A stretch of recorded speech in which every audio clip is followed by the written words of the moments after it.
I will set the scene for our spooky Halloween edition of Prairie Lore. The room, pitch black. 11 cameras are aimed at a single chair. A magnesium flash bursts, and for the briefest moment, everyone sees it.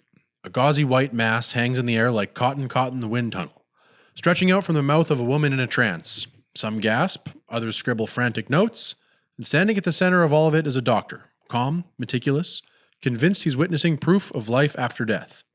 It's not London, it's not Paris, it's Winnipeg. It's the subway in South Osborne. It smells like pickles. Yeah, dude, your vegetables are terrible. I need you to document all these rats running around. Yeah, totally. No shit, these vegetables are dead. Bring them back to life. Did you write that? Yeah, I thought. What? You wrote that? Well, last time the hook was bad. Well, that to say this. That was a great hook. Thanks. Hell yeah. Hope they're still hooked. The city has its fair share of ghost stories. Creaky old theaters, mysterious cold spots in the exchange, the occasional house that locals will quietly cross to avoid after dark. Tucked away in Elmwood, on a quiet stretch of Henderson Highway, stands a cream-colored two-story house. Modest, it's ordinary, the kind you might drive by without a second glance. And a century ago, that house became the epicenter of one of the most extraordinary and controversial paranormal experiments in Canadian history. Oh shit. Yep. On Henderson? Henderson, it's still there. Dude, I thought that was a Minnow Fest. I think it's currently for sale even, but we'll dive into that. Cool. Inside this house, a respected surgeon, politician, and Presbyterian elder led meticulously documented séances. Peter Nygaard. No. Peter, stop photographing the curtains. Yeah. They're not ghosts. Yeah, they're not made of jeans and they're not underage. The denim Move on. ghost. Yeah. He photographed swirling ectoplasm, levitating tables, and what he believed were faces of the dead emerging from the bodies of living mediums. His work drew believers, skeptics, and celebrities alike, from Sir Arthur Conan Doyle to Prime Minister Mackenzie King. What, they went to his house? For séances. Oh, weird. Yeah. What year is this? 1873 he was born. Okay, We're going to get sure. there. We're going to get there. Okay, all right. I'm still in the intro. Oh, you're of in the my- intro. Yeah, Okay, this is cool. still the intro. No, okay. Go spit. Jump on the gun here. His name, the doctor, Thomas Glendenning Hamilton, and 185 Henderson Highway became known as Hamilton House. It's a Pizza Hut now. You could tell because of the roof. Yeah. Oh, the pepperoni's spooky. Oh, smells like gas in here. Today, we're diving into his story in 3 parts. Who he was, not just the ghost photographer, but the man. Secondly, what went on during these seances. And then finally, how the stories still reverberate through Winnipeg's history and the paranormal world. The big question that most people have, were his famous ectoplasm photos real, or were they just cheesecloth? Were they just him in a squirrel suit cranking it? Him and his mom's dress spinning around real quick. Oh, really? No. The double exposure couldn't get him. Yeah. So he was born in 1873 in Ontario, but his story really belongs to Winnipeg. His family moved west when he was a boy, part of the late 19th century wave of settlers heading for the prairies. He grew up here, attended school here, eventually enrolled in college here. Before medicine, he worked as a teacher, a fact that somehow makes what comes later even better, that he was a teacher, then a doctor, and was involved in politics as well. So imagine your old high school science teacher suddenly, everyone in the country is like, that guy is taking pictures of ghosts now. Yeah. Hey, Mr. Martins, why are you wearing a dress? Yeah, what do you mean he's yeah, you get it. Yeah. And that wasn't a dig at it. I'm sorry for that last comment. And let's try to move forward. I got Ed Gein in the head. That's why I keep thinking of a guy in a dress being Okay, like, look at me, mommy. Yeah, totally. Yeah. In 1899, Hamilton entered the Manitoba Medical College, graduating in 1903 with his MD. He married Lillian May Forrester, a highly regarded nurse, in 1906. And they set up their home and medical practice in Elmwood, a working-class neighborhood across the Red River from downtown Winnipeg. Their house at 185 Henderson Highway served double duty. Clinic downstairs, family life upstairs. As those businesses have sort of phased out, but still every now and then you'll find one that's like a tailor, and then they live upstairs. Yeah, totally. Like a chiropractor in the attic. Mm-hmm. So the kids are running come upstairs, I'll crack your back. Yeah.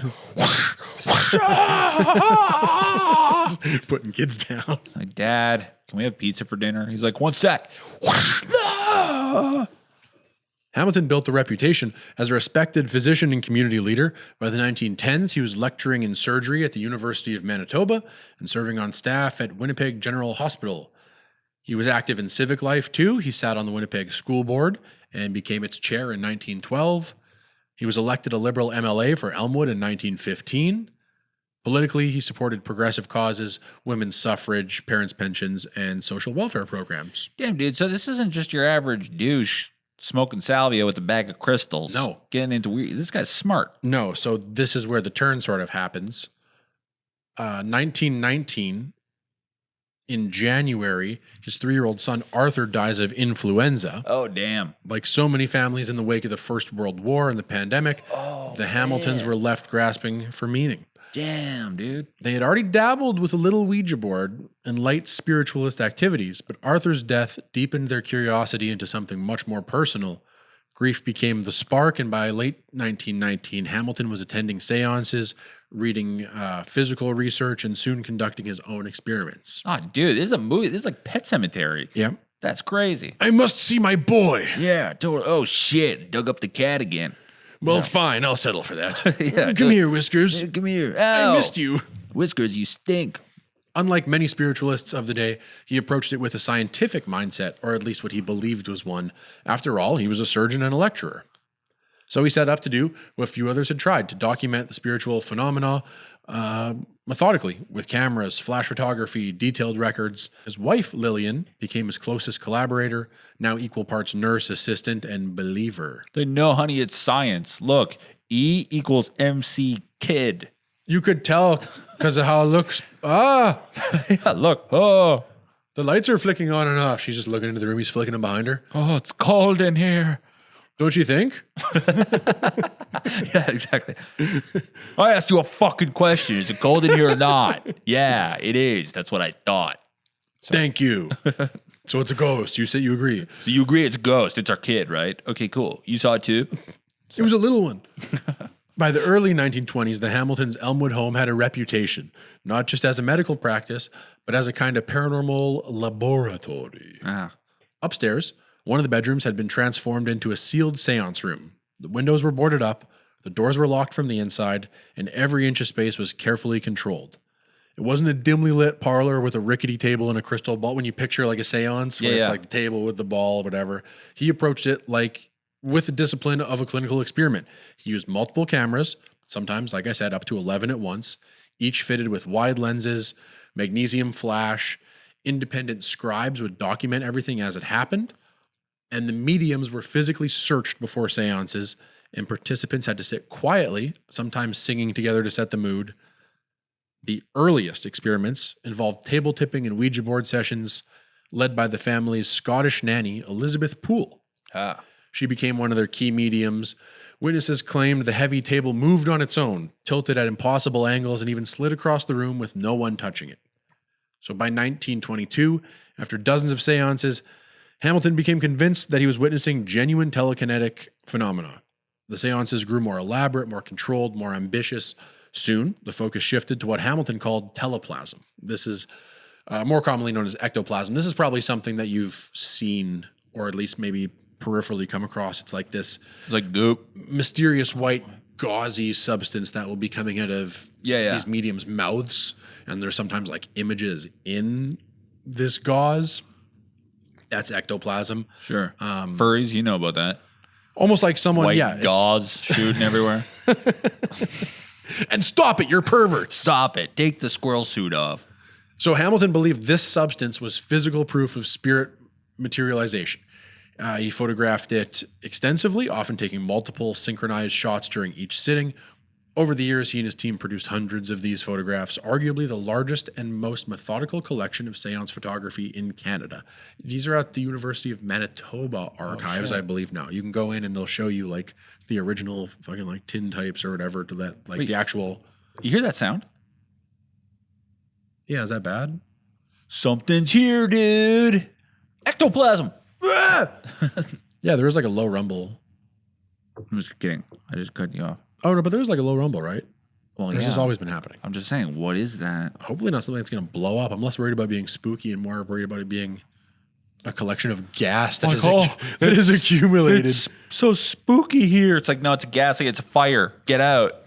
The photos really are something. Like they're if you've seen them, and I'll include some in the Instagram or the YouTube or whatever. But they're spooky. It's pretty cool. I mean, even if it is bullshit, it's pretty cool how they did that. I mean, yeah, like I said, doctors, lawyers, professors came to witness them. Like I said, Prime Minister William Lyon Mackenzie King himself, an ardent spiritualist, visited. So did Sir Arthur Conan Doyle, Nice. who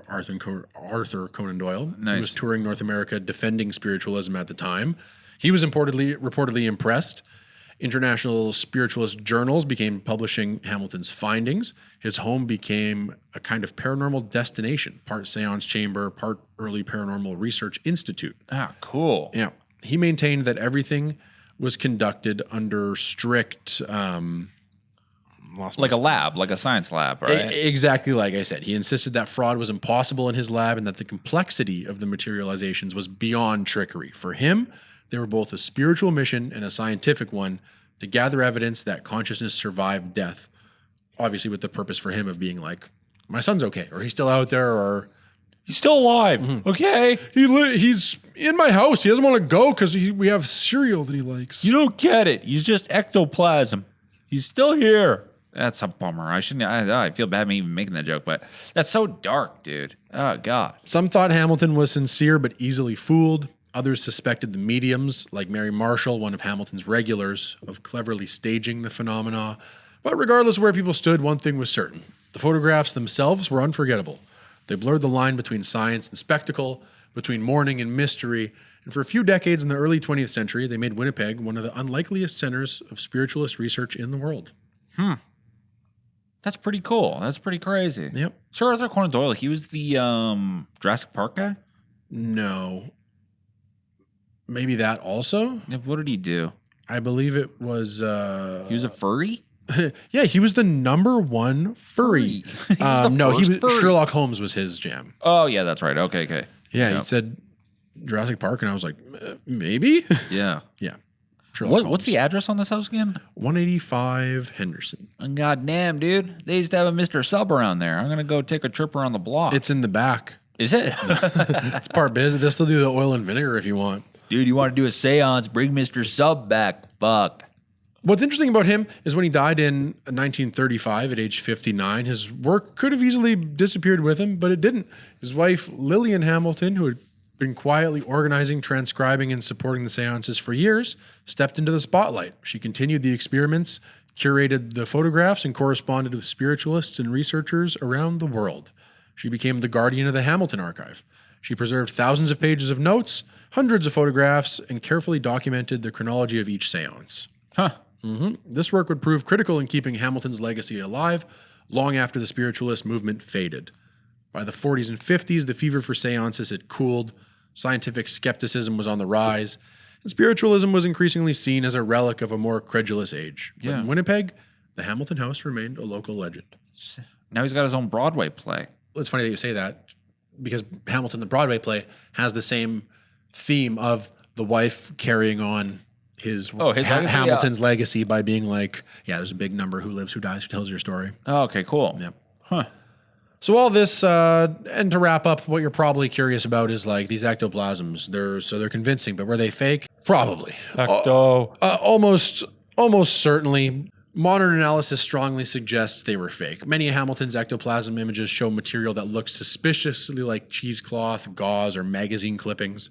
In fact, in several photos, you can see printed faces embedded in the teleplasm, traced back to photographs published in magazines of the time. Okay. So people saw it as like, those are literally photographs from magazines. Yeah. You know what I mean? So what we believed was happening was that he was being duped by these mediums. Oh, okay. They would come in with cheesecloth hidden in their clothes, stuffed in their sinuses, for instance, and then would like regurgitate it. Oh, sure. You know, keep in mind that shysters have been around forever, right? Dude, grifters. Carnies, that sort of stuff. So he thought they were real, is sort of the general consensus, that he did not think he was being duped. He did not think he was duping other people. He thought he was doing genuine scientific research. My kid's in your nose. Get my kid back. Hey, what do you think? You believe in any of this shit? I mean, this it's hard to because it's like you can kind of see it be debunked, but Yeah. But any spiritual shit like that. yeah, I think so. Yeah. If you agree that energy cannot die or, be created or destroyed or whatever, Sure. it's like, well, where does just the energy go then? Yeah. Even totally. just that. If what the energy is me Yeah. because it cannot die, so that's all that's left of me. Where does that go? Yeah. Maybe I can Space Jam, like how Space Jam, how they bop into the ball and then they bop into him and now Yeah. they have his power. Yeah. It's like that. The afterlife is Space Jam. It's got to be. We're playing basketball. It's got to be playing demons in basketball till the end of time. Yeah, exactly. That's actually And if it's hell. not, I don't want a part of it. No. So that's the story of Thomas Glendenning Hamilton, the séances of the Hamilton House, and the curious legacy that Winnipeg still holds. Well, that's pretty cool, man. That's pretty dope.